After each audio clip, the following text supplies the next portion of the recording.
So this episode, we're going to be talking about this Batman that comes with the World Cup. And yeah lah, basically it's Batman flying off. Okay, never mind. Yeah lah, so we're talking about this androgynous Batman and how it comes with this World Cup. I'm going to jet off to the unboxing and I invite you guys to join me. So the box is pretty interesting. It's got 3 different Batman references at the back.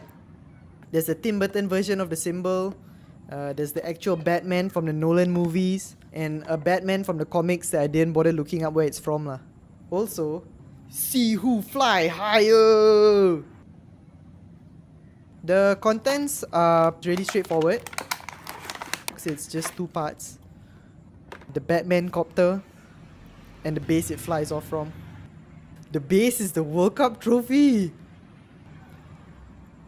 The Batman figure itself is pretty simple. It's got good details. Has a rubberish mask on, but it's a bit worn. Also, a funny thing that probably no one would care about is that the left arm is an exact copy of the right arm. So the thumb is in the wrong place. As for the base, there's nothing much to say. It's just a hollow housing for the pull string mechanism. Oh, and have I mentioned that it's shaped like the World Cup trophy?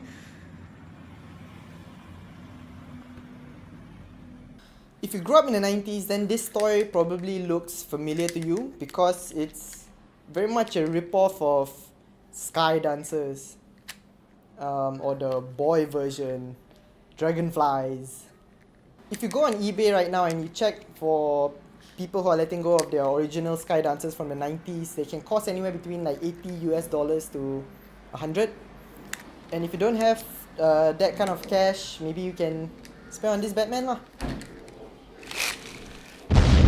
Sky Dancers was obviously the more popular one. That was aimed at girls because it was like a dance academy in the sky where women and men were in a dance academy lah. I've never known what Dragonflies was about, but the toys, in comparison with Sky Dancers had like the stands were like dolphins, horses, Pegasi, while the boys version Dragonflies were dragons and monsters, because you know, boy toys and girl toys, even though they were pretty much the same. The big difference between those toys, which were made by Galoob, is that those had foam wings, while these is made from the same plastic material as the rest of the toy. Sky Dancers, the toys, were actually recalled in 2000, if I'm not mistaken, because it was causing injuries, and those were foam wings. This is hard plastic, so expect to be injured if you get this. The figure on this Batman is quite androgynous. I even had my nephew asking me whether this was Batman or Batgirl, and I just said, does it matter? I'm assuming the toy makers were pretty sure people were going to ask about the gender of this Batman, which is why they decided to have a World Cup trophy as the base. So that people know, oh, football, boys toy, Batman.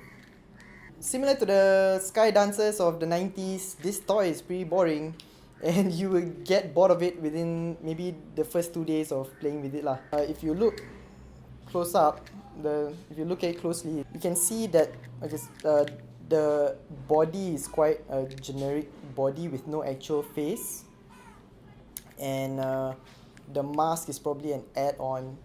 So there's a possibility that somewhere out there are similar toys of different superheroes or different characters, probably with different bases. But at the store I went to, all they had was Batman. And yeah lah. That's it for this week. If you haven't noticed, I've started a new series of just plain unboxings which come out in the weeks between these reviews. You can also follow me on Instagram for more knockoff toys that I find on the street. Follow me at Aizyl. And if you haven't, do hit subscribe.